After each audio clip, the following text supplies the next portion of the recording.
The Impostures of Scapin. By Moliere. Persons represented: Arganti, father to Octave and Zerbinette. Geronte, father to Leandre and Hyacintha. Octave, son to Arganti, and lover to Hyacintha. Leandre, son to Geronte, and lover to Zerbinette. Zerbinette, daughter to Arganti, believed to be a gypsy girl. Hyacintha, daughter to Geronte. Scapin, servant to Leandre. Silvestre, servant to Octave. Narration, nurse to Hyacintha. Carl. 2 porters. The scene is at Naples. The Impostures of Scapin. Act 1. Scene I. Octave, Silvestre. October. Ah! What sad news for one in love! What a hard fate to be reduced to! So, Silvestre, you have just heard at the harbor that my father is coming back? Sil. Yes. October, that he returns this very morning? Sil. This very morning. October, with the intention of marrying me? Sil. Of marrying you. October, to a daughter of Mr. Geronte? Sil. Of Mr. Geronte. October, and that this daughter is on her way from Tarentum for that purpose? Sil. For that purpose. October, and you have this news from my uncle? Sil. From your uncle. October, to whom my father has given all these particulars in a letter? Sil. In a letter. October, and this uncle, you say, knows all about our doings? Sil. All our doings. October. Oh! Speak, I pray you. Don't go on in such a way as that, and force me to wrench everything from you, word by word. Sil. But what is the use of my speaking? You don't forget one single detail, but state everything exactly as it is. October, at least advise me, and tell me what I ought to do in this wretched business. Sil. I really feel as much perplexed as you, and I myself need the advice of someone to guide me. October, I am undone by this unforeseen return. Sil. And I know less. October, when my father hears what has taken place, a storm of reprimands will burst upon me. Sil. Reprimands are not very heavy to bear, would to heaven I were free at that price. But I am very likely to pay dearly for all your wild doings, and I see a storm of blows ready to burst upon my shoulders. October, heavens! How am I to get clear of all the difficulties that beset my path? Sil. You should have thought of that before entering upon it. October. Oh, don't come and plague me to death with your unreasonable lectures. Sil. You plague me much more by your foolish deeds. October. What am I to do? What steps must I take? To what course of action have recourse? Scene 2. Octave, Scapin, Silvestre. Sca. How now, Mr. Octave? What is the matter with you? What is it? What trouble are you in? You are all upset, I see. October. Ah!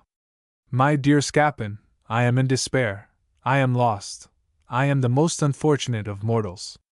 Sca. How is that? October. Don't you know anything of what has happened to me?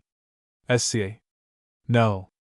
October. My father is just returning with Mr. Geronte, and they want to marry me. Sca. Well, what is there so dreadful about that? October. Alas! You don't know what cause I have to be anxious. Sca. No, but it only depends on you that I should soon know, and I am a man of consolation, a man who can interest himself in the troubles of young people. October. Ah! Scapin, if you could find some scheme, invent some plot, to get me out of the trouble I am in, I should think myself indebted to you for more than life. Sca. To tell you the truth, there are few things impossible to me when I once set about them. Heaven has bestowed on me a fair enough share of genius for the making up of all those neat strokes of mother wit, for all those ingenious gallantries to which the ignorant and vulgar give the name of impostures, and I can boast, without vanity, that there have been very few men more skillful than I in expedients and intrigues, and who have acquired a greater reputation in the noble profession. But, to tell the truth, merit is too ill rewarded nowadays, and I have given up everything of the kind since the trouble I had through a certain affair which happened to me. October. How? What affair, Scapin? Sca. An adventure in which Justice and I fell out. October. Justice and you? SCA. Yes, we had a trifling quarrel. SIL. You and Justice? SCA. Yes. She used me very badly, and I felt so enraged against the ingratitude of our age that I determined never to do anything for anybody. But never mind, tell me about yourself all the same.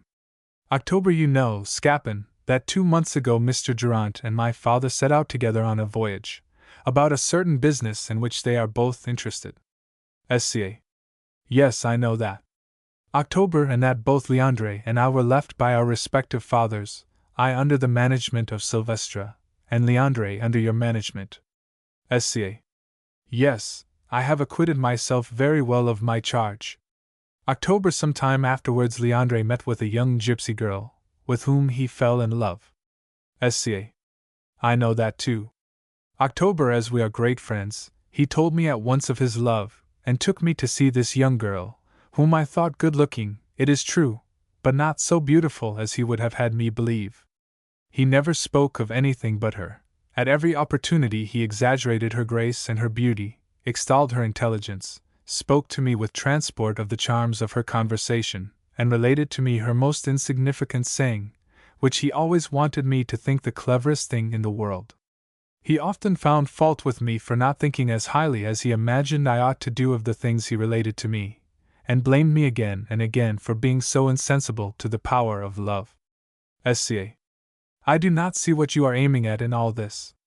October. One day, as I was going with him to the people who have charge of the girl with whom he is in love, we heard in a small house on a by-street lamentations mixed with a good deal of sobbing.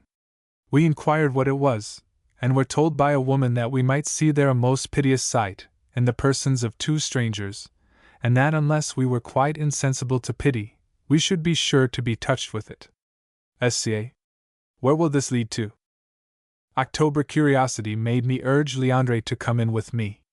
We went into a low room, where we saw an old woman dying, and with her a servant who was uttering lamentations, and a young girl dissolved in tears, the most beautiful, the most touching sight that you ever saw. SCA. Oh! Oh! October. Any other person would have seemed frightful in the condition she was in, for all the dress she had on was a scanty old petticoat, with a night jacket of plain fustian, and turned back at the top of her head a yellow cap, which let her hair fall in disorder on her shoulders, and yet dressed even thus she shone with 1,000 attractions, and all her person was most charming and pleasant.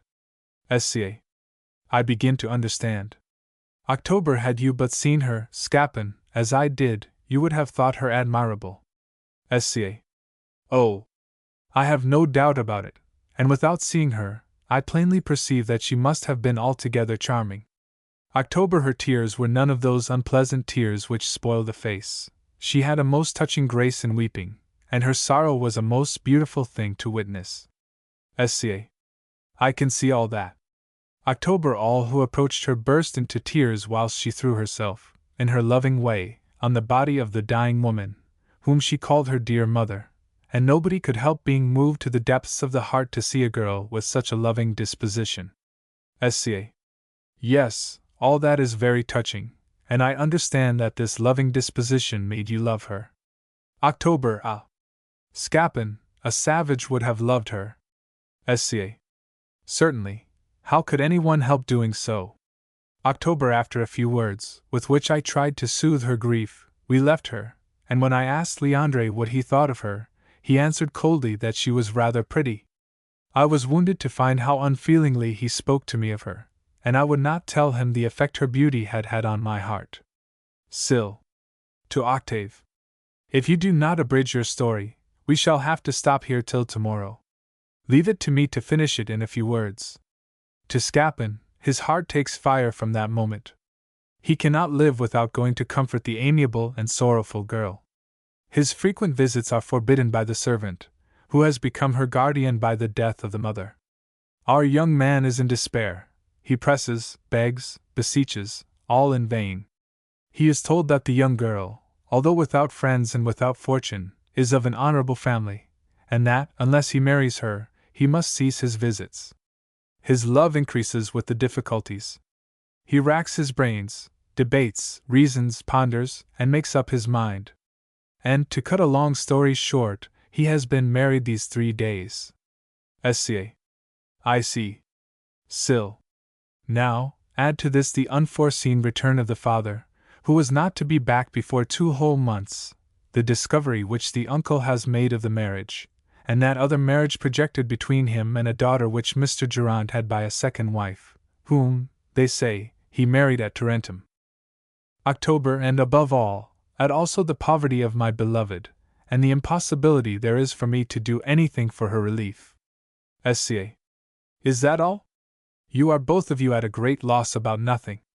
Is there any reason to be alarmed? Are you not ashamed, you, Sylvestra, to fall short in such a small matter? Deuce take it all! You, big and stout as father and mother put together, you can't find any expedient in your noddle? You can't plan any stratagem, invent any gallant intrigue to put matters straight? Fie! Plague on the booby! I wish I had had the 2 old fellows to bamboozle in former times. I should not have thought much of it, and I was no bigger than that, when I had given 100 delicate proofs of my skill.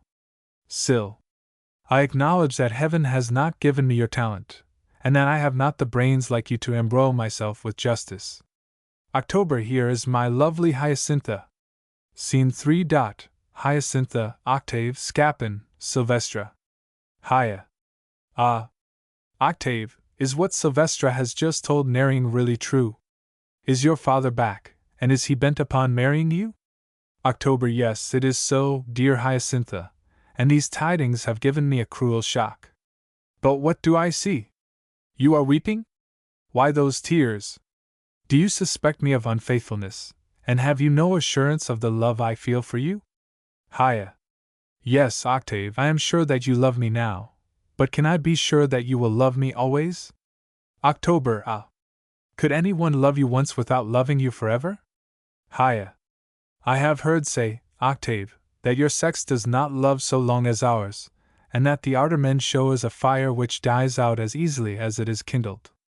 October, then, my dear Hyacintha, my heart is not like that of other men, and I feel certain that I shall love you till I die. Hya. I want to believe what you say, and I have no doubt that you are sincere, but I fear a power which will oppose in your heart the tender feelings you have for me. You depend on a father who would marry you to another, and I am sure it would kill me if such a thing happened. October, no, lovely Hyacintha, there is no father who can force me to break my faith to you, and I could resolve to leave my country, and even to die, rather than be separated from you. Without having seen her, I have already conceived a horrible aversion to her whom they want me to marry, and although I am not cruel, I wish the sea would swallow her up, or drive her hence forever.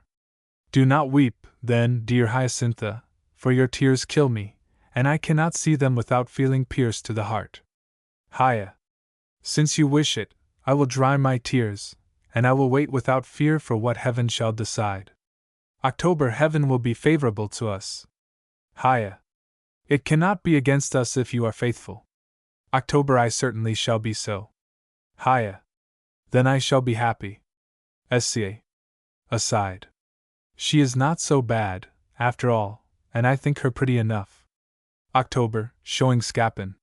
Here is a man who, if he would, could be of the greatest help to us in all our trouble. SCA. I have sworn with many oaths never more to meddle with anything. But if you both entreat me very much, I might. October, ah. If entreaties will obtain your help, I beseech you with all my heart to steer our bark. SCA. To Hyacintha. And you, have you anything to say? Hya. Like him, I beseech you, by all that is most dear to you upon earth, to assist us in our love. SCA. I must have a little humanity, and give way. There, don't be afraid. I will do all I can for you. October, be sure that. SCA. To Octave. Hush. To Hyacintha, go, and make yourself easy. Scene 4. Octave, Scapin, Sylvestra. SCA. To Octave. You must prepare yourself to receive your father with firmness. October, I confess that this meeting frightens me beforehand, for with him I have a natural shyness that I cannot conquer. SCA. Yes, You must be firm from the first, for fear that he should take advantage of your weakness, and lead you like a child. Now come, try to school yourself into some amount of firmness, and be ready to answer boldly all he can say to you. October, I will do the best I can. SCA. Well, let us try a little, just to see. Rehearse your part, and let us see how you will manage. Come, a look of decision, your head erect, a bold face. October, like this. SCA. A little more. October, so? SCA. That will do. Now, fancy that I am your father, just arrived. Answer me boldly as if it were he himself. What? You scoundrel, you good-for-nothing fellow, you infamous rascal, unworthy son of such a father as I, dare you appear before me after what you have done, and after the infamous trick you have played me during my absence? Is this, you rascal, the reward of all my care? Is this the fruit of all my devotion? Is this the respect due to me? Is this the respect you retain for me? Now then. You are insolent enough, scoundrel, to go and engage yourself without the consent of your father, and contract a clandestine marriage. Answer me, you villain! Answer me. Let me hear your fine reasons. Why, the deuce, you seem quite lost. October, it is because I imagine I hear my father speaking. SCA. Why, yes. And it is for this reason that you must try not to look like an idiot. October, I will be more resolute, and will answer more firmly. SCA. Quite sure. Still. Here is your father coming. October, oh heavens! I am lost. Scene v. Scapin, Sylvestre. SCA.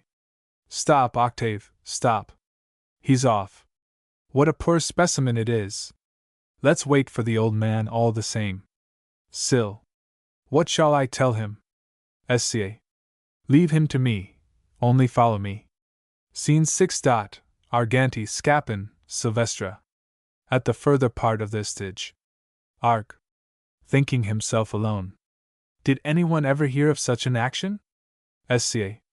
To Sylvestre. He has already heard of the affair, and is so struck by it that, although alone, he speaks aloud about it. Arg. Thinking himself alone. Such a bold thing to do. SCA. To Sylvestre. Let us listen to him. Arg. Thinking himself alone. I should like to know what they can say to me about this fine marriage. SCA. Aside. We have it already. Arg.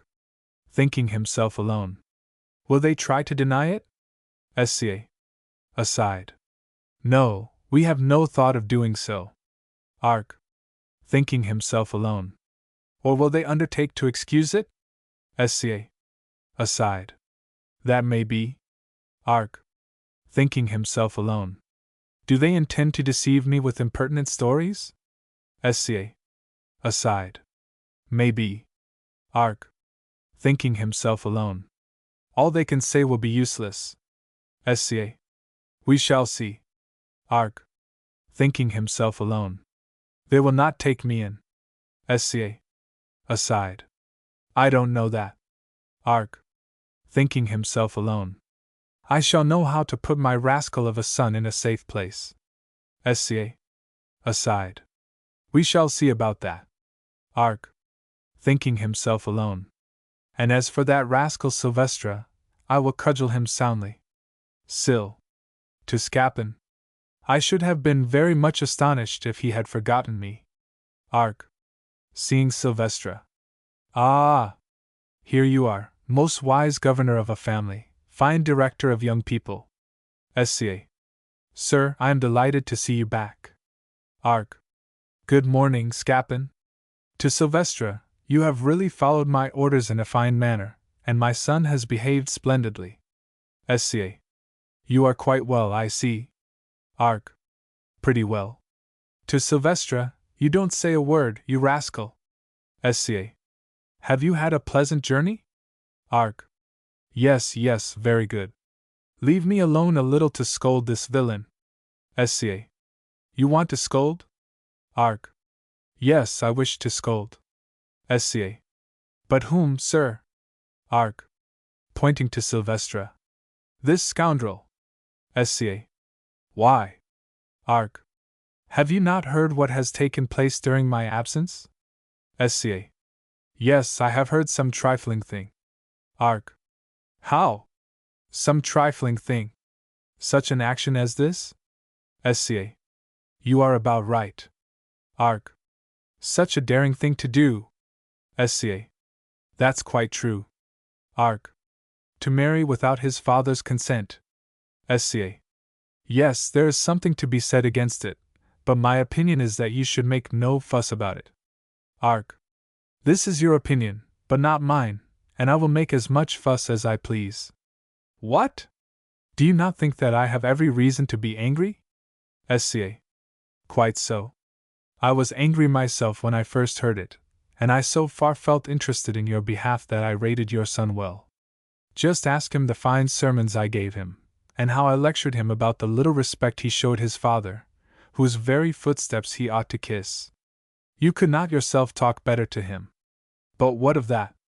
I submitted to reason, and considered that, after all, he had done nothing so dreadful. Arg. What are you telling me? He has done nothing so dreadful. When he goes and marries straight off a perfect stranger? Sca. What can one do? He was urged to it by his destiny. Arg.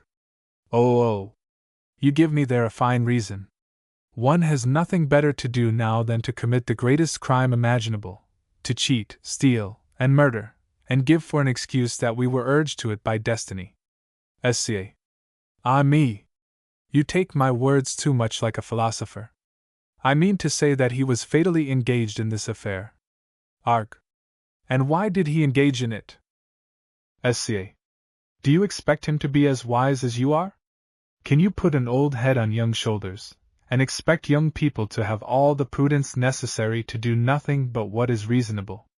Just look at our Leandre, who, in spite of all my lessons, has done even worse than that. I should like to know whether you yourself were not young once, and have not played as many pranks as others? I have heard say that you were a sad fellow in your time, that you played the gallant among the most gallant of those days, and that you never gave in until you had gained your point. Arg. It is true, I grant it, but I always confined myself to gallantry, and never went so far as to do what he has done. Sca. But what was he to do? He sees a young person who wishes him well, for he inherits it from you that all women love him. He thinks her charming, goes to see her, makes love to her, sighs as lovers sigh, and does the passionate swain. She yields to his pressing visits, he pushes his fortune. But her relations catch him with her, and oblige him to marry her by main force. Still. Aside. What a clever cheat! Sca. Would you have him suffer them to murder him? It is still better to be married than to be dead. Arg. I was not told that the thing had happened in that way. Sca. Showing Silvestre. Ask him, if you like, he will tell you the same thing. Arg. To Silvestre. Was he married against his wish? Sil. Yes, sir. Sca. Do you think I would tell you an untruth? Arg. Then he should have gone at once to a lawyer to protest against the violence. Sca. It is the very thing he would not do. Arg. It would have made it easier for me to break off the marriage. Sca. Break off the marriage? Arg. Yes. Sca. You will not break it off. Arg. I shall not break it off. Sca. No. Arg. What? Have I not on my side the rights of a father, and can I not have satisfaction for the violence done to my son? Sca. This is a thing he will not consent to. Arg. He will not consent to it? Sca. No. Arg. My son. Sca. Your son. Would you have him acknowledge that he was frightened, and that he yielded by force to what was wanted of him? He will take care not to confess that. It would be to wrong himself, and show himself unworthy of a father like you. Arg. I don't care for all that. Sca. He must, for his own honor and yours, say that he married of his own free will. Arg. And I wish for my own honor, and for his, that he should say the contrary. Sca. I am sure he will not do that. Arg. I shall soon make him do it. Sca. He will not acknowledge it, I tell you. Arg. He shall do it, or I will disinherit him. Sca. You. Arg. I. Sca. Nonsense. Arg. How nonsense? Sca. You will not disinherit him. Arg. I shall not disinherit him? Sca. No. Arg. No? Sca. No. Arg. Well, this is really too much. I shall not disinherit my son. Sca. No, I tell you. Arg. Who will hinder me? Sca. You yourself. Arg. I. Sca. Yes, you will never have the heart to do it. Arg. I shall have the heart. Sca. You are joking. Arg. I am not joking. Sca. Paternal love will carry the day. Arg. No, it will not. Sca. Yes, yes. Arg. I tell you that I will disinherit him. Sca. Rubbish. Arg. You may say rubbish, but I will. Sca. Gracious me, I know that you are naturally a kind-hearted man. Arg. No, I am not kind-hearted. I can be angry when I choose. Leave off talking, you put me out of all patience.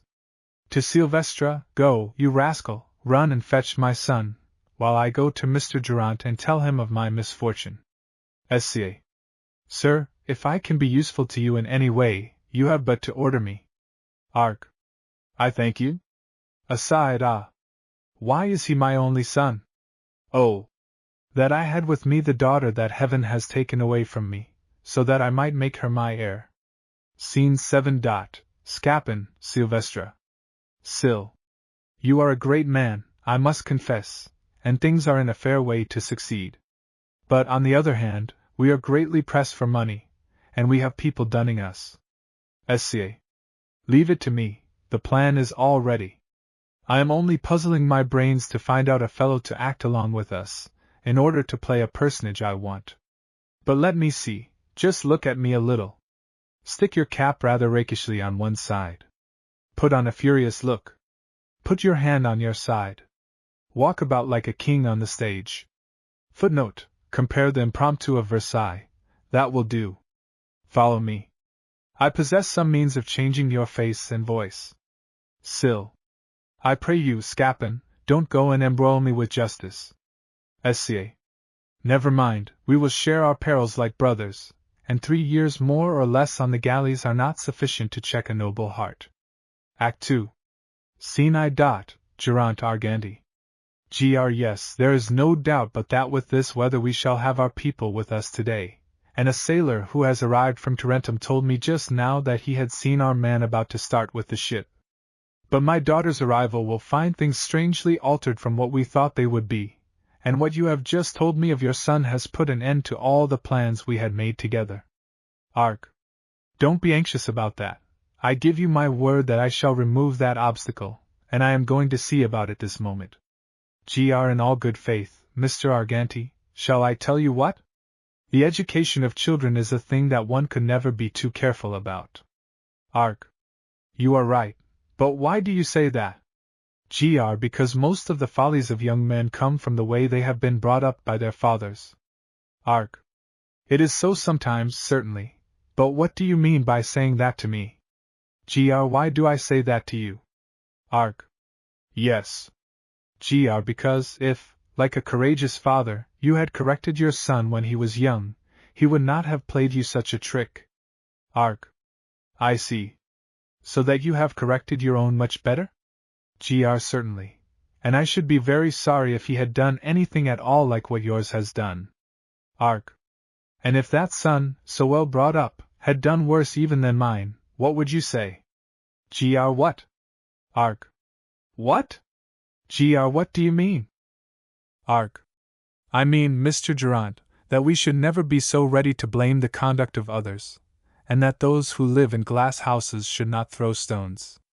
Gr. I really do not understand you. Arg. I will explain myself. Gr. Have you heard anything about my son? Arg. Perhaps I have. Gr. But what? Arg. Your servant Scapin, in his vexation, only told me the thing roughly, and you can learn all the particulars from him or from someone else. For my part, I will at once go to my solicitor, and see what steps I can take in the matter. Goodbye. Scene 2. Geraint alone. Gr. What can it be? Worse than what his son has done. I am sure I don't know what anyone can do more wrong than that, and to marry without the consent of one's father is the worst thing that I can possibly imagine. Footnote: no exaggeration, if we consider that this was said 200 years ago, and by a French father. Scene 3. Geraint, Leandre. Gr. Here you are. Leah. Going quickly towards his father to embrace him. Ah! Father, how glad I am to see you! Gr. Refusing to embrace him. Stay, I have to speak to you first. Leah. Allow me to embrace you, Anne. Gr. Refusing him again. Gently, I tell you. Leah. How? Father, you deprived me of the pleasure of showing you my joy at your return? Gr. Certainly. We have something to settle first of all. Leah. But what? Gr. Just stand there before me, and let me look at you. Leah. What for? Gr. Look me straight in the face. Leah. Well? Gr. Will you tell me what has taken place here in my absence? Leah. What has taken place? Gr. Yes. What did you do while I was away? Leah. What would you have me do, father? Gr. It is not I who wanted you to do anything, but who ask you now what it is you did. Leah. I have done nothing to give you reason to complain. Gr. Nothing at all? Leah. No. Gr. You speak in a very decided tone. Leah. It is because I am innocent. Gr. And yet Scapin has told me all about you. Leah. Scapin? Gr. Oh. That name makes you change color. Leah. He has told you something about me? Gr. He has. But this is not the place to talk about the business, and we must go elsewhere to see to it. Go home at once. I will be there presently. Ah! Scoundrel, if you mean to bring dishonor upon me, I will renounce you for my son, and you will have to avoid my presence forever. Scene 4. Leandre alone. Leah. To betray me after that fashion. A rascal who for so many reasons should be the first to keep secret what I trust him with. To go and tell everything to my father. Ah! I swear by all that is dear to me not to let such villainy go unpunished. Scene V. Octave, Leandre, Scapin. October. My dear Scapin, what do I not owe to you? What a wonderful man you are, and how kind of heaven to send you to my help. Leah. Ah! Here you are, you rascal! Sca. Sir, your servant, you do me too much honor. Leah. Drawing his sword. You are setting me at defiance, I believe. Ah! I will teach you how. Sca. Falling on his knees. Sir! October, stepping between them. Ah! Leandre. Leah. No, Octave, do not keep me back. Sca. To Leandre. Sir. October, keeping back Leandre. For mercy's sake. Leah. Trying to strike. Leave me to wreak my anger upon him. October, in the name of our friendship, Leandre, do not strike him. Sca. What have I done to you, sir? Leah. What you have done, you scoundrel! October, still keeping back Leandre. Gently, gently. Leah. No, Octave, I will have him confess here on the spot the perfidy of which he is guilty. Yes, scoundrel, I know the trick you have played me. I have just been told of it. You did not think the secret would be revealed to me, did you? But I will have you confess it with your own lips, or I will run you through and through with my sword. Sca. Ah! Sir, could you really be so cruel as that? Leah. Speak, I say. Sca. I have done something against you, sir? Leah. Yes, scoundrel.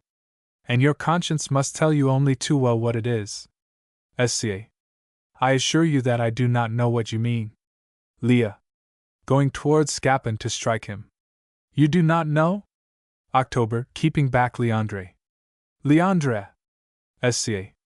Well, sir, since you will have it, I confess that I drank with some of my friends that small cask of Spanish wine you received as a present some days ago, and that it was I who made that opening in the cask, and spilled some water on the ground round it, to make you believe that all the wine had leaked out. Leah. What? Scoundrel, it was you who drank my Spanish wine, and who suffered me to scold the servant so much, because I thought it was she who had played me that trick? Sca. Yes, sir. I am very sorry, sir. Leah. I am glad to know this. But this is not what I am about now. Sca. It is not that, sir? Leah. No, it is something else, for which I care much more, and I will have you tell it me. Sca. I do not remember, sir, that I ever did anything else. Leah. Trying to strike Scapin. Will you speak? Sca. Ah. October, keeping back Leandre. Gently. Sca. Yes, sir, it is true that 3 weeks ago, when you sent me in the evening to take a small watch to the gypsy, Egyptian. Compare Act V, Scene 2. Bohemian is a more usual name, girl you love, and I came back, my clothes spattered with mud and my face covered with blood. I told you that I had been attacked by robbers who had beaten me soundly and had stolen the watch from me. It is true that I told a lie. It was I who kept the watch, sir. Leah. It was you who stole the watch? Sca. Yes, sir, in order to know the time. Leah. Ah. You are telling me fine things. I have indeed a very faithful servant. But it is not this that I want to know of you. Sca. It is not this? Leah. No, infamous wretch. It is something else that I want you to confess. Sca. Aside. Mercy on me. Leah. Speak at once, I will not be put off. Sca. Sir, I have done nothing else. Leah. Trying to strike Scapin. Nothing else? October, stepping between them. Ah. I beg. Sca. Well, sir, you remember that ghost that 6 months ago cudgeled you soundly, and almost made you break your neck down a cellar, where you fell whilst running away? Leah. Well? Sca. It was I, sir, who was playing the ghost. Leah. It was you, wretch! Who were playing the ghost? Sca. Only to frighten you a little, and to cure you of the habit of making us go out every night as you did. Leah. I will remember in proper time and place all I have just heard. But I'll have you speak about the present matter, and tell me what it is you said to my father. Sca. What I said to your father? Leah. Yes, scoundrel. To my father. Sca. Why, I have not seen him since his return. Leah. You have not seen him? Sca. No, sir. Leah. Is that the truth? Sca. The perfect truth, and he shall tell you so himself. Leah. And yet it was he himself who told me. Sca. With your leave, sir, he did not tell you the truth. Scene 6. Leandre, Octave, Carl, Scapin.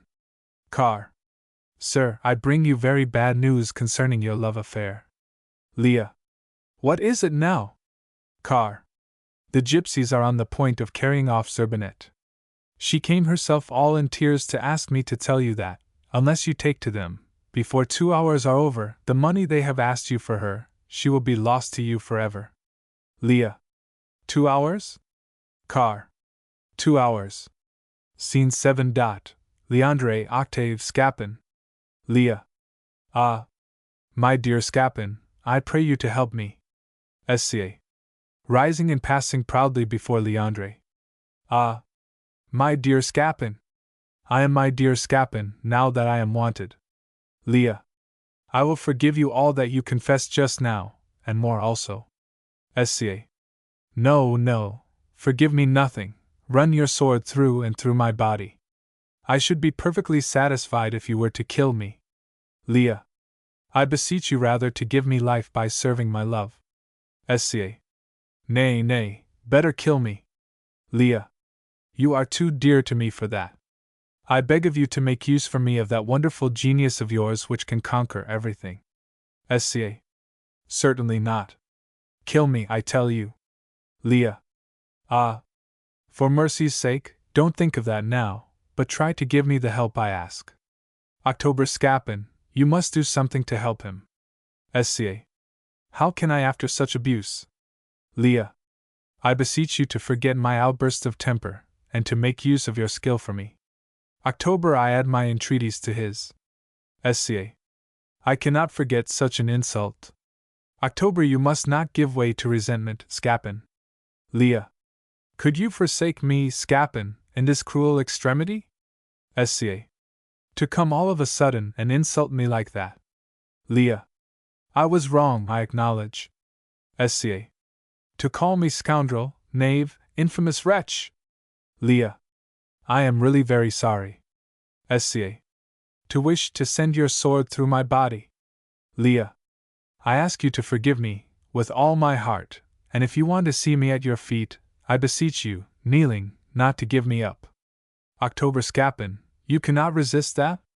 SCA. Well, get up, and another time remember not to be so hasty. Leah. Will you try to act for me? SCA. I will see. Leah. But you know that time presses. SCA. Don't be anxious. How much is it you want? Leah. 500 crowns. SCA. You. October 200 pistoles. SCA. I must extract this money from your respective fathers' pockets. To Octave, as far as yours is concerned, my plan is all ready. To Leandre, and as for yours, although he is the greatest miser imaginable, we shall find it easier still, for you know that he is not blessed with too much intellect, and I look upon him as a man who will believe anything. This cannot offend you. There is not a suspicion of a resemblance between him and you know what the world thinks, that he is your father only in name. Leah. Gently, Scapin. SCA. Besides, what does it matter? But, Mr. Octave, I see your father coming. Let us begin by him, since he is the first to cross our path. Vanish both of you. To Octave, and you, please, tell Sylvester to come quickly, and take his part in the affair. Scene 8. Arganti Scapin. SCA. Aside. Here he is, turning it over in his mind. Arg. Thinking himself alone. Such behavior, and such lack of consideration. To entangle himself in an engagement like that. Ah! Rash youth. SCA. Your servant, sir. Arg. Good morning, Scapin. SCA. You are thinking of your son's conduct. Arg. Yes, I acknowledge that it grieves me deeply. SCA. Ah! Sir, life is full of troubles, and we should always be prepared for them. I was told, a long time ago, the saying of an ancient philosopher which I have never forgotten. Arg. What was it? SCA. That if the father of a family has been away from home for ever so short a time, he ought to dwell upon all the sad news that may greet him on his return. He ought to fancy his house burnt down, his money stolen, his wife dead, his son married, his daughter ruined, and be very thankful for whatever falls short of all this.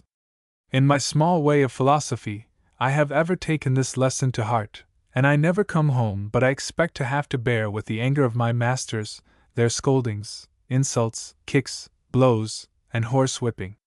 And I always thank my destiny for whatever I do not receive. Arg.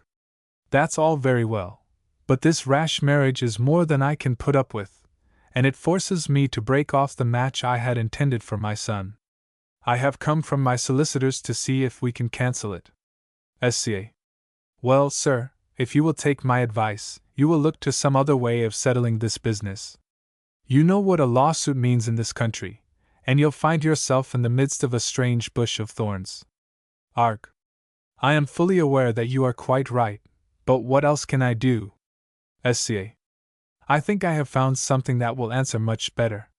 The sorrow that I felt for you made me rummage in my head to find some means of getting you out of trouble, for I cannot bear to see kind fathers a prey to grief without feeling sad about it, and besides I have at all times had the greatest regard for you.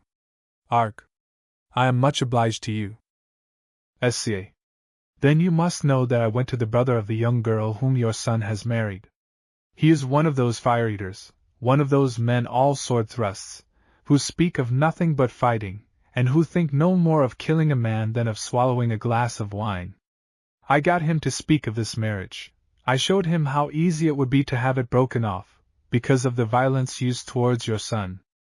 I spoke to him of your prerogatives as father, and of the weight which your rights, your money, and your friends would have with justice. I managed him so that at last he lent a ready ear to the propositions I made to him of arranging the matter amicably for a sum of money. In short, he would give his consent to the marriage being cancelled, provided you pay him well. Arg. And how much did he ask? SCA. Oh. At first things utterly out of the question. Arg. But what? SCA. Things utterly extravagant. Arg. But what? SCA. He spoke of no less than 500 or 600 pistoles. Arg. 500 or 600 agues to choke him withal. Does he think me a fool? SCA. Just what I told him. I laughed his proposal to scorn, and made him understand that you were not a man to be duped in that fashion, and of whom anyone can ask 500 or 600 pistoles. However, after much talking, this is what we decided upon. The time is now come, he said, when I must go and rejoin the army. I am buying my equipments, and the want of money I am in forces me to listen to what you propose. I must have a horse, and I cannot obtain one at all fit for the service under 60 pistoles. Arg. Well, yes, I am willing to give 60 pistoles. SCA. He must have the harness and pistols, and that will cost very nearly 20 pistoles more. Arg.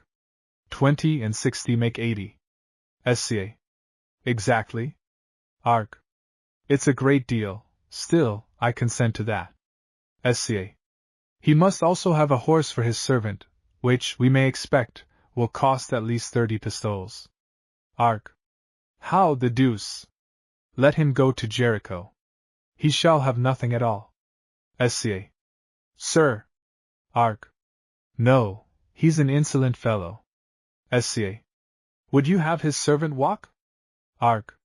Let him get along as he pleases, and the master too. SCA. Now, sir, really don't go and hesitate for so little. Don't have recourse to law, I beg of you, but rather give all that is asked of you, and save yourself from the clutches of justice. Arg. Well, well. I will bring myself to give these 30 pistoles also. SCA. I must also have, he said, a mule to carry. Arg. Let him go to the devil with his mule. This is asking too much. We will go before the judges. SCA. I beg of you, sir. Arg. No, I will not give in. SCA. Sir, only one small mule. Arg. No, not even an ass. SCA. Consider. Arg. No, I tell you, I prefer going to law. SCA. Ah. Sir, what are you talking about, and what a resolution you are going to take? Just cast a glance on the ins and outs of justice, look at the number of appeals, of stages of jurisdiction, how many embarrassing procedures, how many ravening wolves through whose claws you will have to pass, sergeants, solicitors, counsel, registrars, substitutes, recorders, judges and their clerks. There is not one of these who, for the merest trifle, couldn't knock over the best case in the world. A sergeant will issue false writs without your knowing anything of it. Your solicitor will act in concert with your adversary, and sell you for ready money.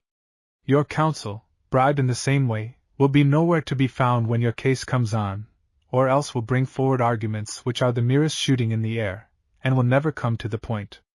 The registrar will issue writs and decrees against you for contumacy.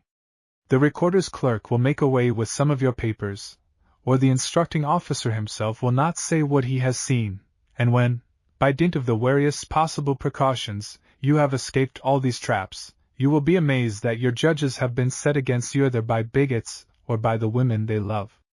Ah! Sir, save yourself from such a hell, if you can.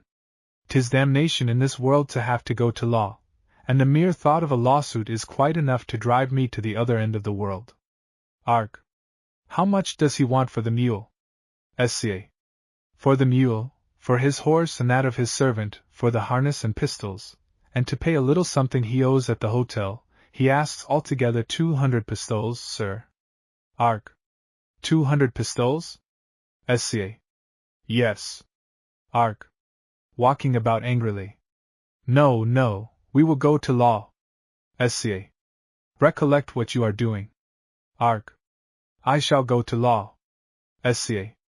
Don't go and expose yourself to. Arg. I will go to law. Sca. But to go to law you need money.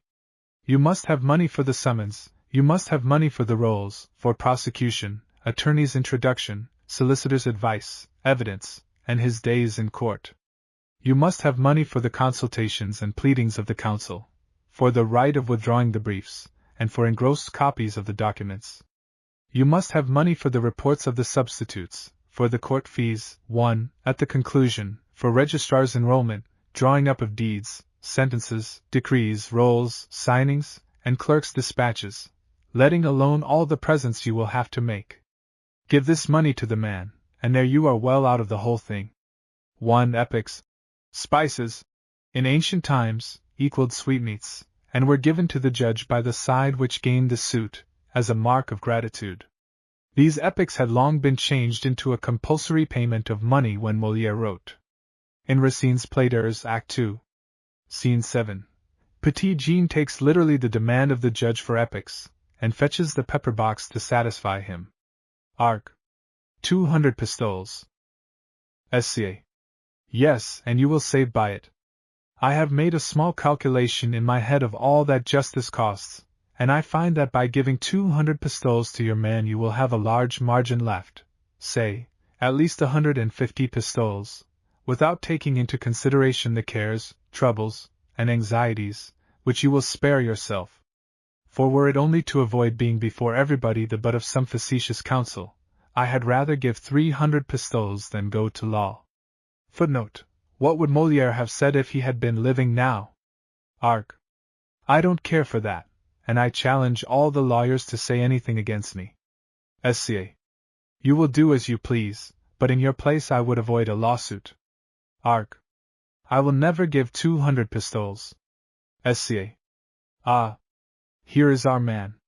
Scene 9. Arganti, Scapin, Silvestre. Dressed out as a bravo. Sil. Scapin, show me that Arganti who is the father of Octave. Sca. What for, sir? Sil. I have just been told that he wants to go to law with me, and to have my sister's marriage annulled. Sca. I don't know if such is his intention, but he won't consent to give the 200 pistoles you asked. He says it's too much. Sil. S death. S blood. If I can but find him, I'll make mincemeat of him, were I to be broken alive on the wheel afterwards. Arganti hides, trembling, behind Scapin. Sca. Sir, the father of Octave is a brave man, and perhaps he will not be afraid of you. Sil. Ah. Will he not? S blood. S death. If he were here, I would in a moment run my sword through his body. Seeing Arganti. Who is that man? Sca. He's not the man, sir, he's not the man. Sil. Is he one of his friends? Sca. No, sir, on the contrary, he's his greatest enemy. Sil. His greatest enemy? Sca. Yes. Sil. Ah. Sounds. I am delighted at it. To Arganti, you are an enemy of that scoundrel Arganti, are you? Sca. Yes, yes, I assure you that it is so.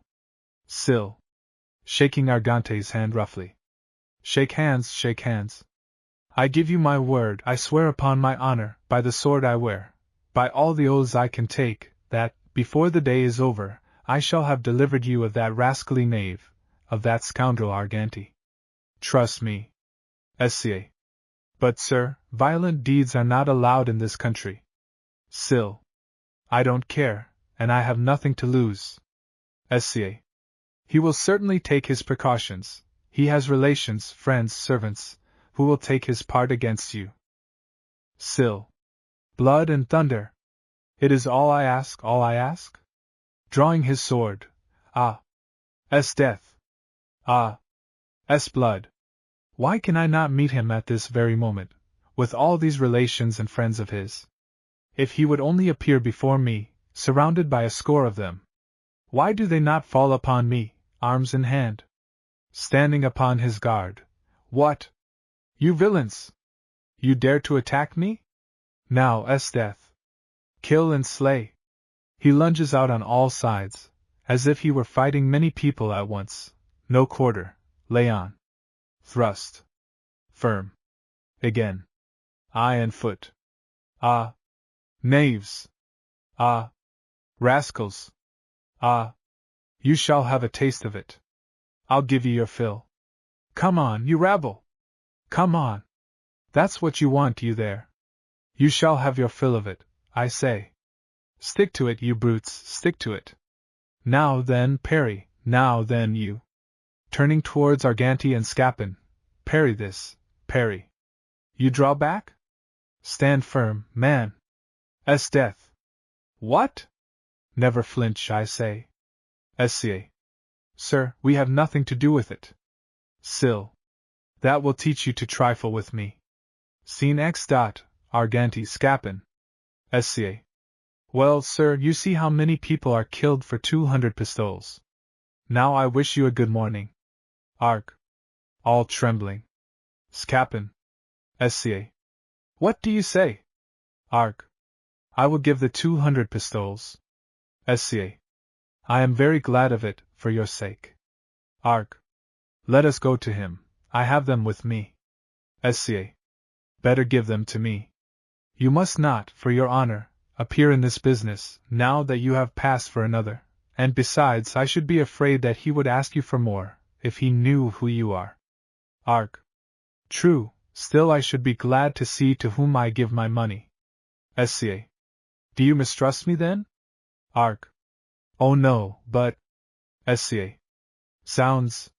Sir, either I am a thief or an honest man, one or the other. Do you think I would deceive you, and that in all this I have any other interest at heart than yours and that of my master, whom you want to take into your family?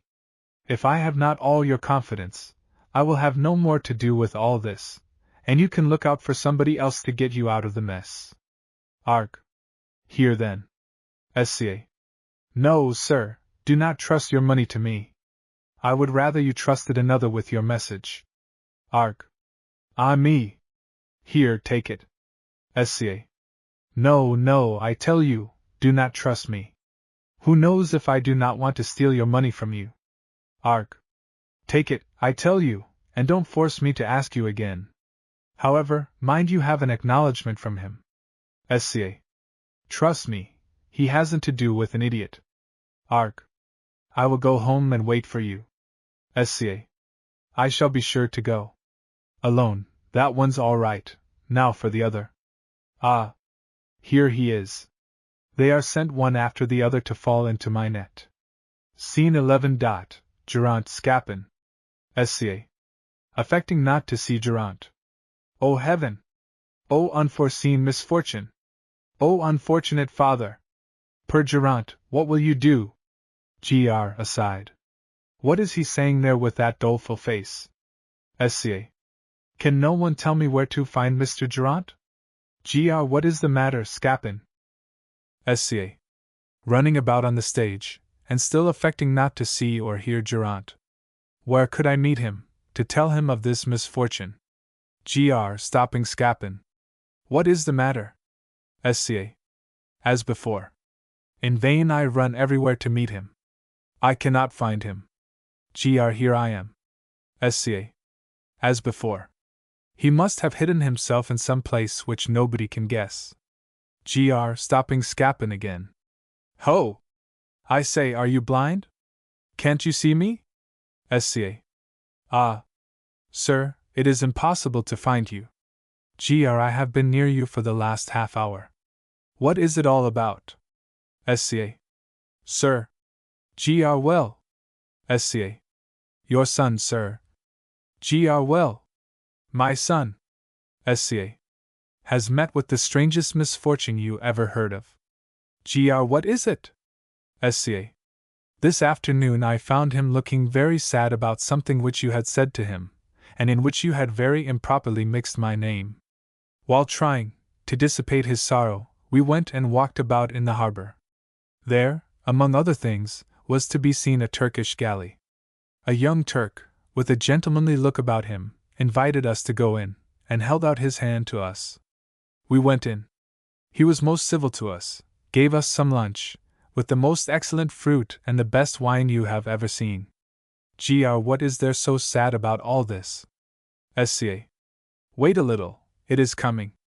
Whilst we were eating, the galley left the harbor, and when in the open sea, the Turk made me go down into a boat, and sent me to tell you that unless you sent by me 500 crowns, he would take your son prisoner to Algiers. Gr. What? 500 crowns? SCA. Yes, sir, and moreover, he only gave me 2 hours to find them in.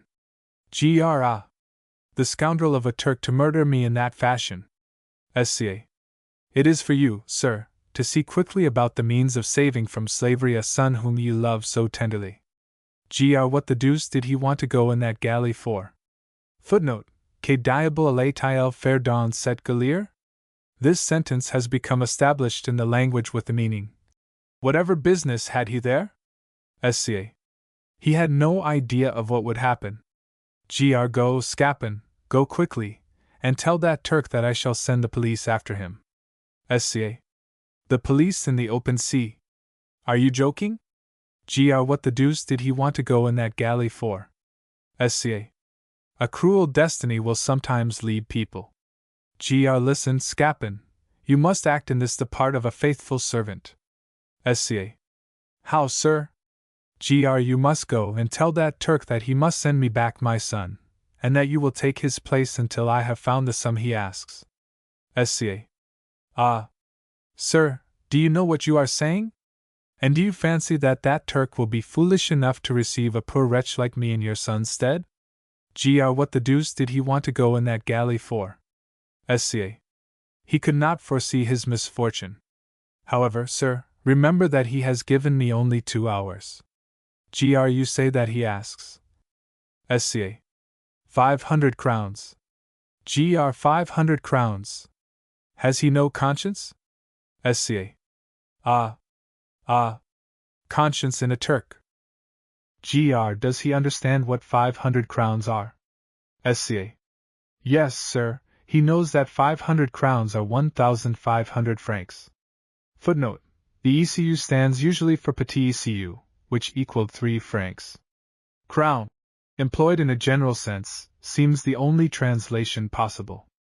Gr. Does the scoundrel think that 1,500 francs are to be found in the gutter? SCA. Such people will never listen to reason. Gr. But what the deuce did he want to go in that galley for? SCA. Ah! What a waste of words! Leave the galley alone. Remember that time presses, and that you are running the risk of losing your son forever. Alas! My poor master, perhaps I shall never see you again, and that at this very moment, whilst I am speaking to you, they are taking you away to make a slave of you in Algiers. But heaven is my witness that I did all I could, and that, if you are not brought back, it is all owing to the want of love of your father. Gr. Wait a minute, Scapin, I will go and fetch that sum of money. SCA. Be quick, then, for I am afraid of not being in time. Gr. You said 400 crowns, did you not? SCA. No, 500 crowns. Gr. 500 crowns. SCA. Yes. Gr. What the deuce did he want to go in that galley for? SCA. Quite right, but be quick. Gr. Could he not have chosen another walk? SCA. It is true, but act promptly. Gr. Cursed galley. SCA. Aside, that galley sticks in his throat. Gr. Here, Scapin, I had forgotten that I have just received this sum in gold, and I had no idea it would so soon be wrenched from me. Taking his purse out of his pocket, and making as if he were giving it to Scapin, but mind you tell that Turk that he is a scoundrel, SCA. Holding out his hand. Yes. GR, as above. An infamous wretch. SCA. Still holding out his hand. Yes. GR, as above. A man without conscience, a thief. SCA. Leave that to me. GR, as above. That. SCA. All right. GR, as above. And that if ever I catch him, he will pay for it. SCA. Yes. GR, putting back the purse in his pocket. Go quickly, and fetch my son. SCA. Running after him. Hello. Sir. GR well? SCA. And the money? GR, did I not give it to you? SCA. No, indeed, you put it back in poor pocket. GR, ah. It is grief which troubles my mind. SCA. So I see. GR, what the deuce did he want to go in that galley for? Ah. Cursed galley. Scoundrel of a Turk. May the devil take you. Scapin alone. He can't get over the 500 crowns I wrench from him, but he has not yet done with me, and I will make him pay in a different money his imposture about me to his son. Scene 12. Octave Leandre Scapin. October. Well, Scapin, have your plans been successful? Leah. Have you done anything towards alleviating my sorrow? SCA. To Octave. Here are 200 pistoles I have got from your father. October. Ah. How happy you make me. SCA. To Leandre. But I could do nothing for you. Leah. Going away. Then I must die, sir, for I could not live without Zerbinet. SCA. Hello. Stop. My goodness, how quick you are. Leah. What can become of me? SCA. There, I have all you want. Leah. Ah. You bring me back to life again. SCA. But I give it you only on one condition, which is that you will allow me to revenge myself a little on your father for the trick he has played me. Leah. You may do as you please. SCA. You promise it to me before witnesses? Leah. Yes. SCA. There, take these 500 crowns. Leah. Ah.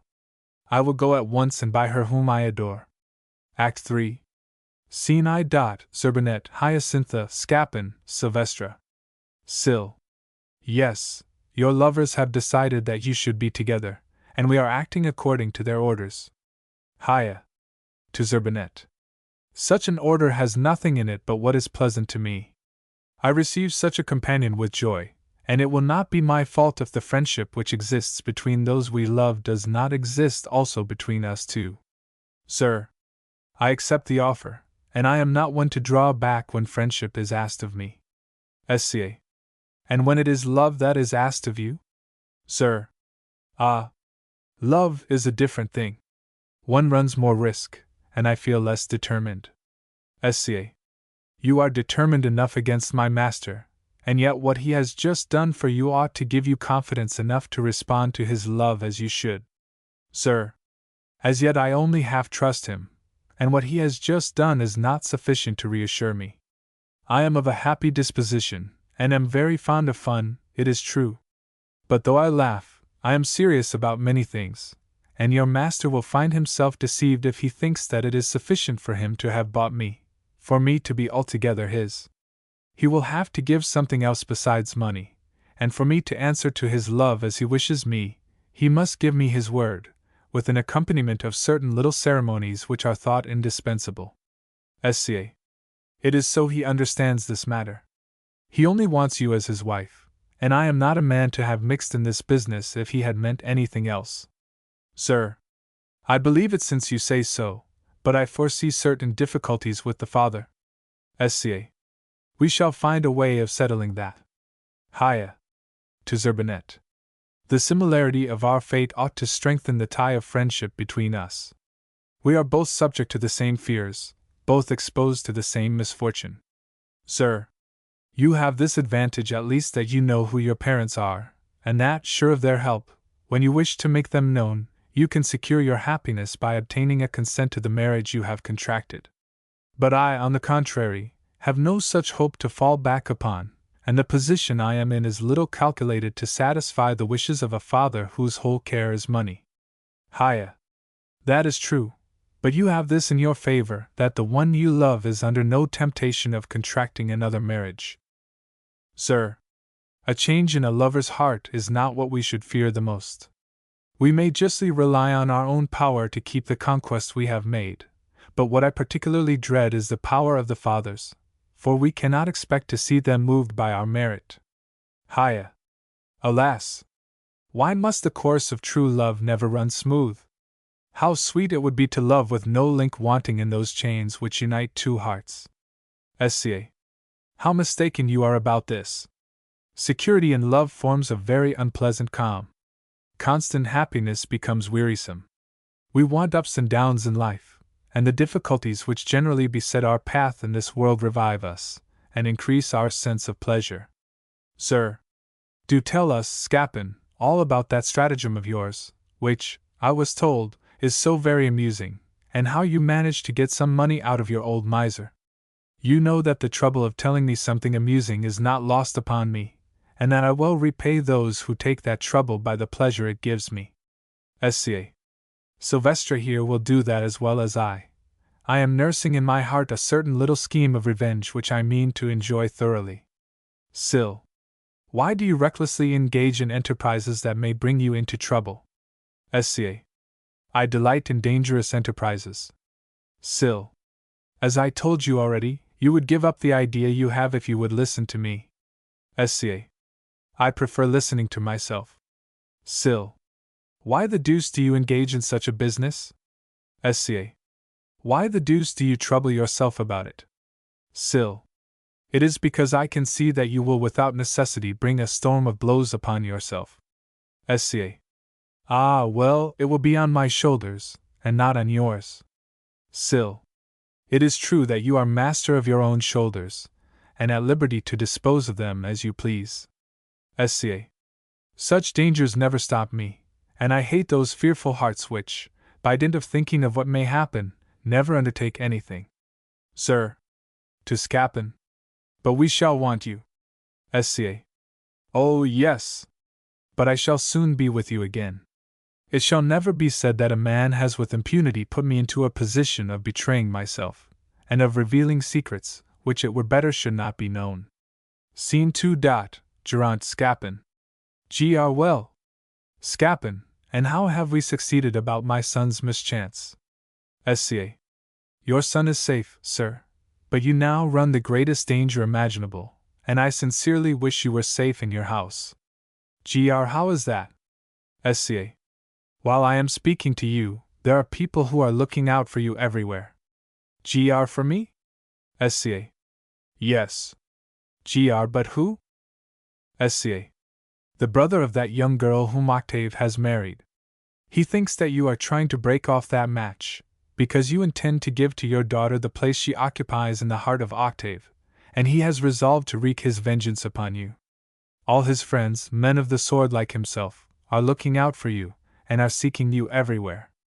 I have met with scores here and there, soldiers of his company, who question every one they meet, and occupy in companies all the thoroughfares leading to your house, so that you cannot go home either to the right or the left without falling into their hands. Gr. What can I do, my dear Scapin? Sca. I am sure I don't know, sir. It is an unpleasant business. I tremble for you from head to foot and… Wait a moment. Scapin goes to see in the back of the stage if there is anybody coming. Gr. Trembling. Well? Sca. Coming back. No, 'tis nothing. Gr. Could you not find out some means of saving me? Sca. I can indeed think of one, but I should run the risk of a sound beating. Gr. Ah. Scapin, show yourself a devoted servant. Do not forsake me, I pray you. Sca. I will do what I can. I feel for you a tenderness which renders it impossible for me to leave you without help. Gr. Be sure that I will reward you for it, Scapin, and I promise you this coat of mine when it is a little more worn. Sca. Wait a minute. I have just thought, at the proper moment, of the very thing to save you. You must get into this sack, and I… Gr. Thinking he sees somebody. Ah, SCA. No, no, no, no, 'tis nobody. As I was saying, you must get in here, and must be very careful not to stir. I will put you on my shoulders, and carry you like a bundle of something or other. I shall thus be able to take you through your enemies, and see you safe into your house.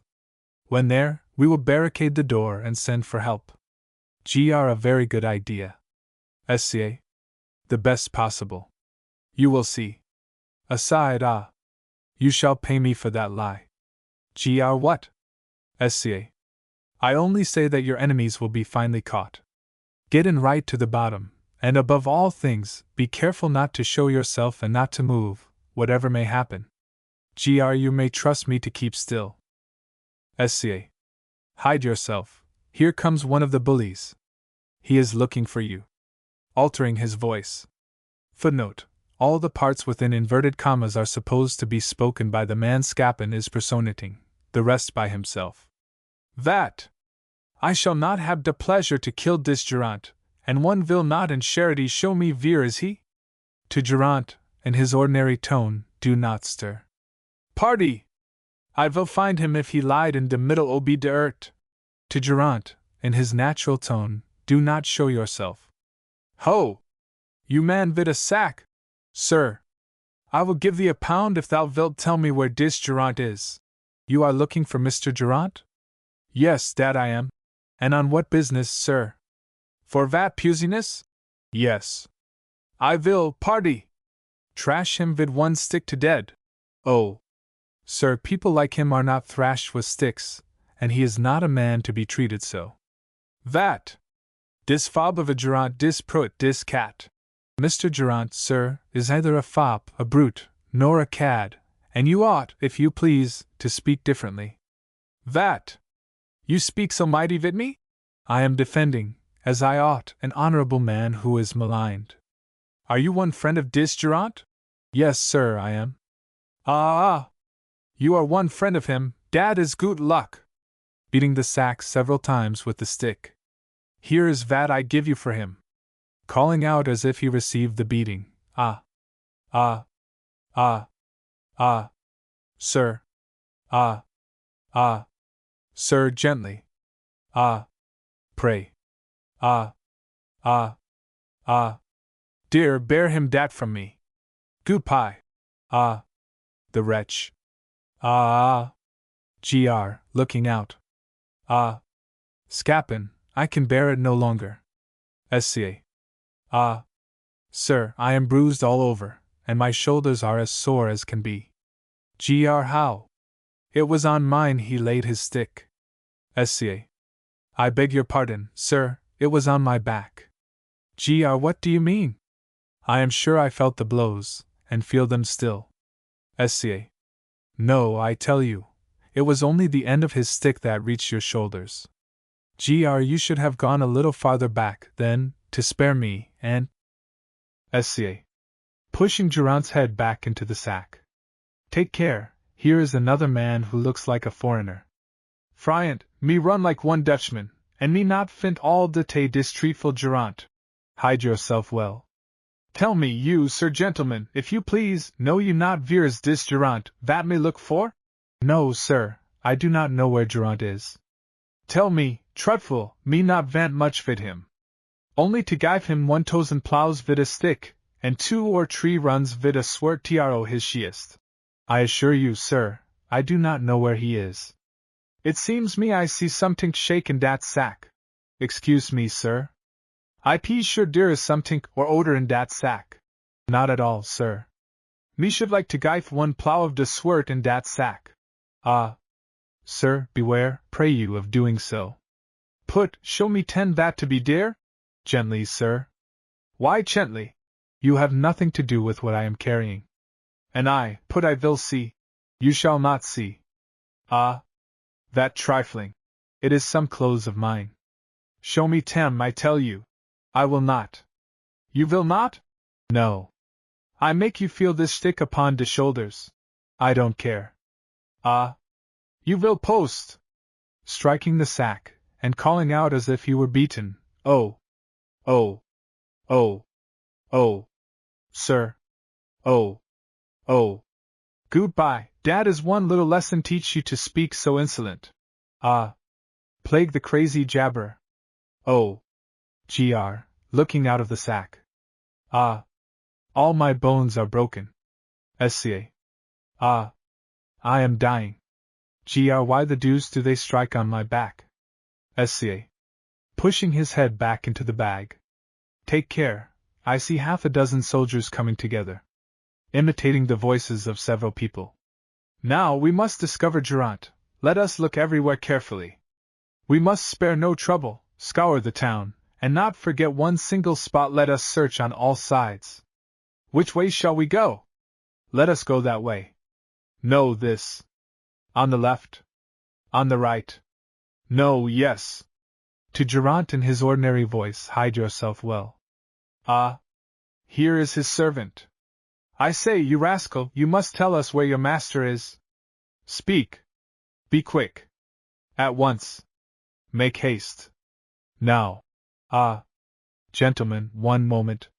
Geraint looks quietly out of the bag, and sees Scapin's trick. If you do not tell us at once where your master is, we will shower a rain of blows on your back. I had rather suffer anything than tell you where my master is.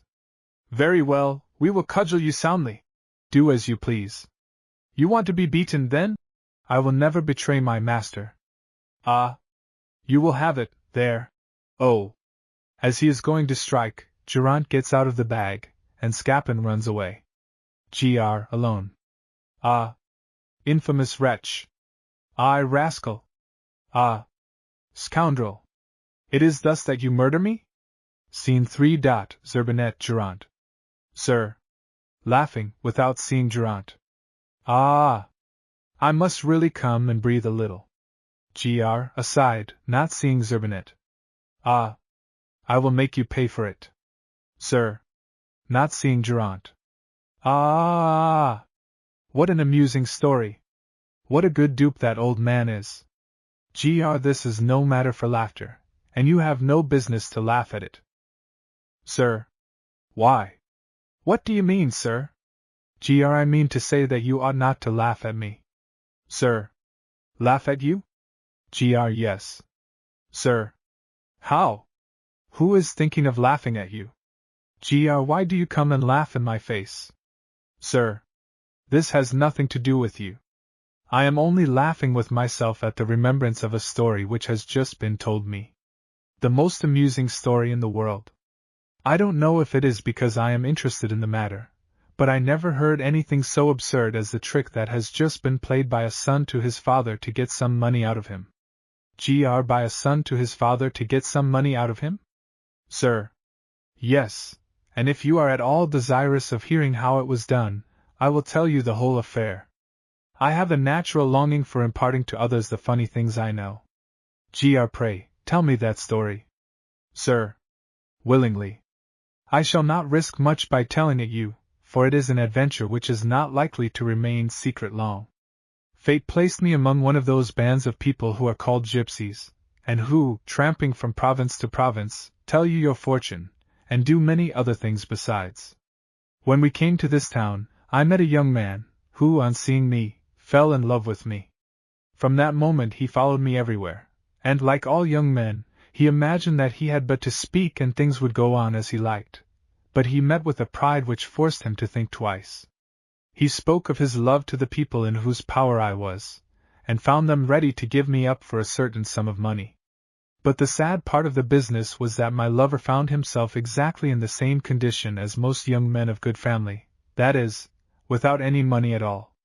His father, although rich, is the veriest old skinflint and greatest miser you ever heard of. Wait a moment, what is his name? I don't remember it, can't you help me? Can't you name someone in this town who is known to be the most hard-fisted old miser in the place? Gr. No. Sir. There is in his name some Rant, or Orant, no, Geraint. Yes, Geraint, that's my miser's name. I have it now, it is the old churl I mean. Well, to come back to our story. Our people wish to leave this town today, and my lover would have lost me through his lack of money if, in order to wrench some out of his father, he had not made use of a clever servant he has. As for that servant's name, I remember it very well. His name is Scapin. He is a most wonderful man, and deserves the highest praise. Gr. aside. Ah, the wretch! Sir. But just listen to the plan he adopted to take in his dupe. Ah! Ah! Ah! Ah! I can't think of it without laughing heartily. Ah! Ah! Ah! He went to that old screw, ah! Ah! Ah! And told him that while he was walking about the harbor with his son, ah! Ah! They noticed a Turkish galley, that a young Turk had invited them to come in and see it, that he had given them some lunch, ah! Ah! And that while they were at table, the galley had gone into the open sea, that the Turk had sent him alone back, with the express order to say to him that, unless he sent him 500 crowns, he would take his son to be a slave in Algiers. Ah! You may imagine our miser, our stingy old curmudgeon, in the greatest anguish, struggling between his love for his son and his love for his money. Those 500 crowns that are asked of him are 500 dagger thrusts. Ah! Ah! Ah! Ah! He can't bring his mind to tear out, as it were, this sum from his heart, and his anguish makes him think of the most ridiculous means to find money for his son's ransom. Ah! Ah! Ah! He wants to send the police into the open sea after the Turk's galley. Ah! Ah! Ah! He asks his servant to take the place of his son till he has found the money to pay for him. Money he has no intention of giving. Ah! Ah! Ah! He yields up, to make the 500 crowns, 3 or 4 old suits which are not worth 30. Ah! Ah! Ah! The servant shows him each time how absurd is what he proposes, and each reflection of the old fellow is accompanied by an agonizing, "But what the deuce did he want to go in that galley for? Ah! Cursed galley! Ah! Scoundrel of a Turk!" At last, after many hesitations, after having sighed and groaned for a long time, "But it seems to me that my story does not make you laugh. What do you say to it?" Gr. What I say? That the young man is a scoundrel, a good-for-nothing fellow, who will be punished by his father for the trick he has played him, that the gypsy girl is a bold, impudent hussy to come and insult a man of honor, who will give her what she deserves for coming here to debauch the sons of good families, and that the servant is an infamous wretch, whom Geraint will take care to have hung before tomorrow is over. Scene 4.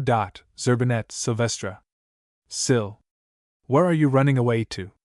Do you know that the man you were speaking to is your lover's father? Sir.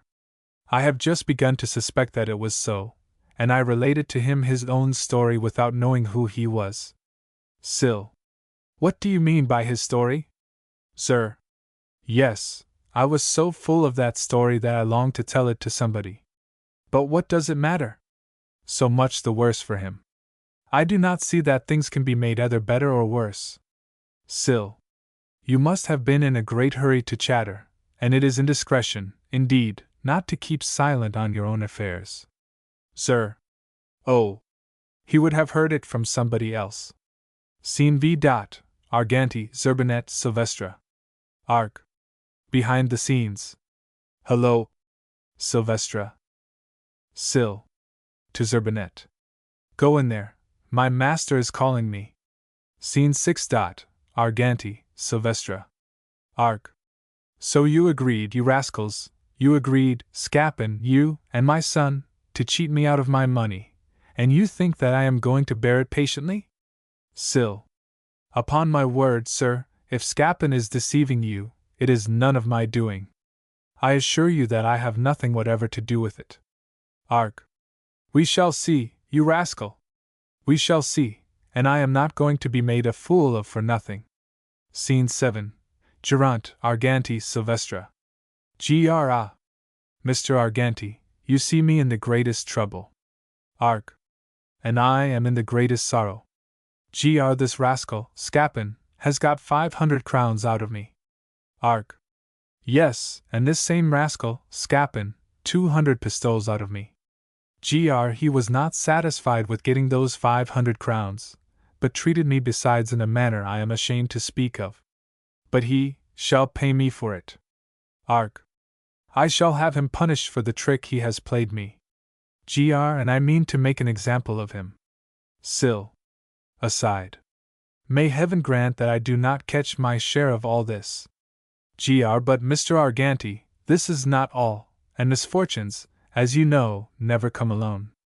I was looking forward to the happiness of today seeing my daughter, who was everything to me, and I have just heard that she left Tarentum a long while since, and there is every reason to suppose that the ship was wrecked, and that she is lost to me forever.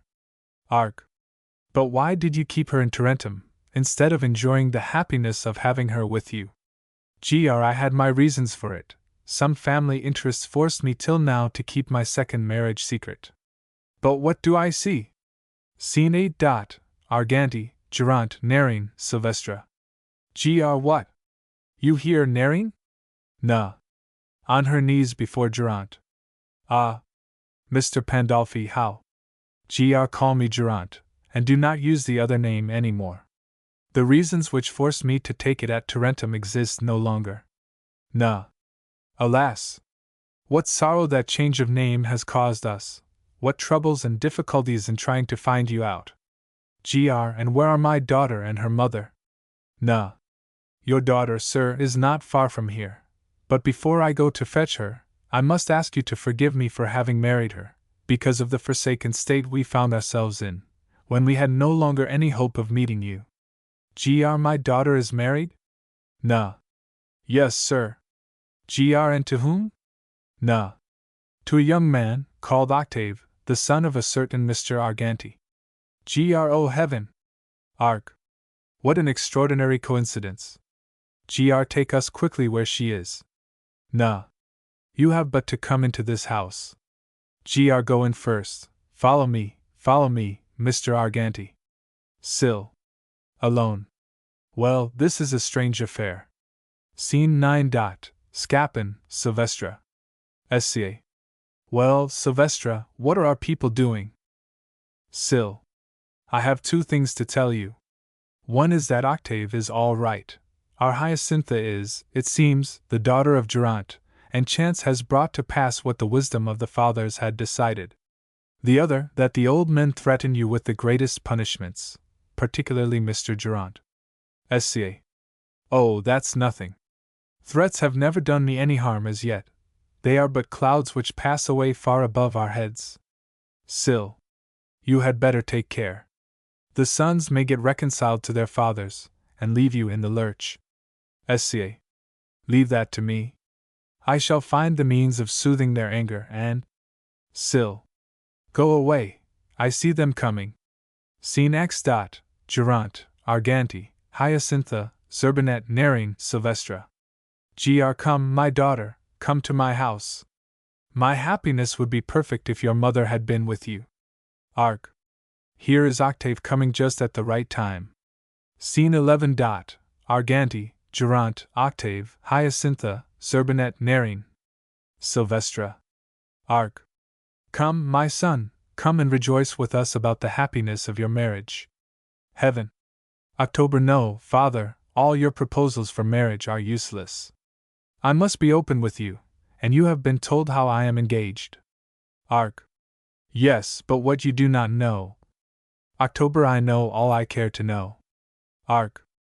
I mean to say that the daughter of Mr. Geraint. October. The daughter of Mr. Geraint will never be anything to me. It is she who. October. To Geraint. You need not go on, sir. I hope you will forgive me, but I shall abide by my resolution. Sil. To Octave. Listen. October. Be silent. I will listen to nothing. Arg. To Octave. Your wife.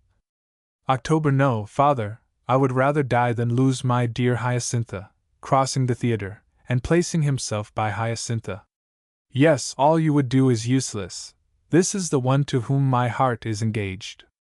I will have no other wife. Arg. Well, she it is whom we give you. What a madcap you are never to listen to anything but your own foolish whim. Hya. Showing Geraint. Yes, Octave, this is my father whom I have found again, and all our troubles are over. Let us go home. We shall talk more comfortably at home. Hiya.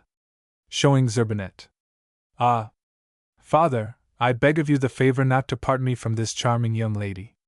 She has noble qualities, which will be sure to make you like her when you know her. Gr. What? Do you wish me to take to my house a girl with whom your brother is in love, and who told me to my face so many insulting things? Sir. Pray forgive me, sir. I should not have spoken in that way if I had known who you were, and I only knew you by reputation. Gr. By reputation, what do you mean? Hiya. Father, I can answer for it that she is most virtuous, and that the love my brother has for her is pure. Gr. It is all very well. You would try now to persuade me to marry my son to her, a stranger, a street girl. Scene 12. Arganti, Durant, Leandre, Octave, Hyacintha, Zerbinet. Narration, Silvestra. Leah. My father, you must no longer say that I love a stranger without birth or wealth. Those from whom I bought her have just told me that she belongs to an honest family in this town. They stole her away when she was 4 years old, and here is a bracelet which they gave me, and which will help me to discover her family. Arc. Ah.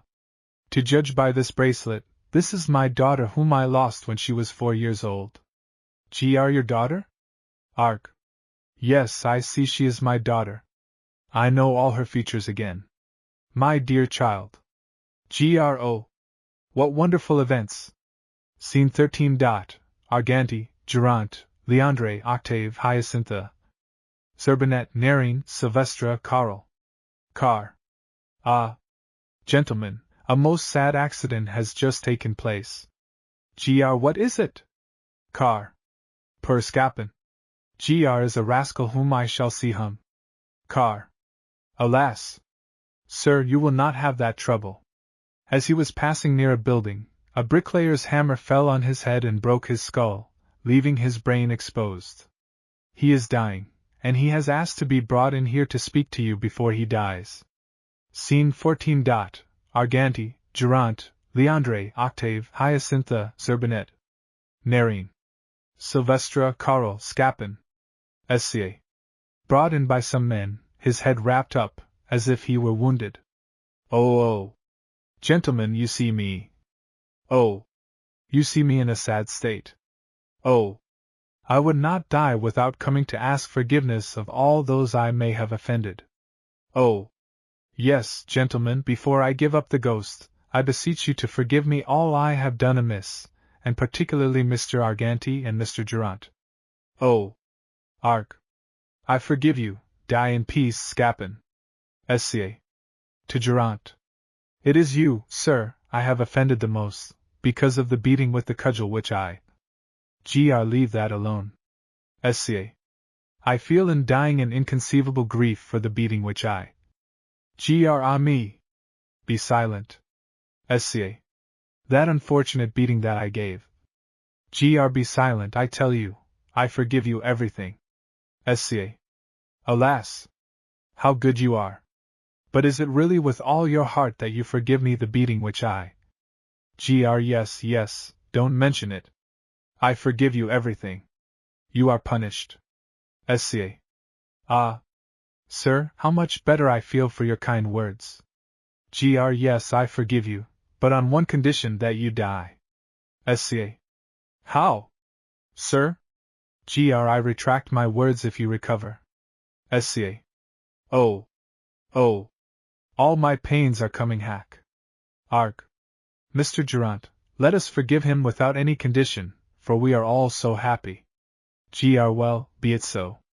Arc. Let us go to supper, and talk of our happiness. Sca. And you, take me to the end of the table, it is there I will await death.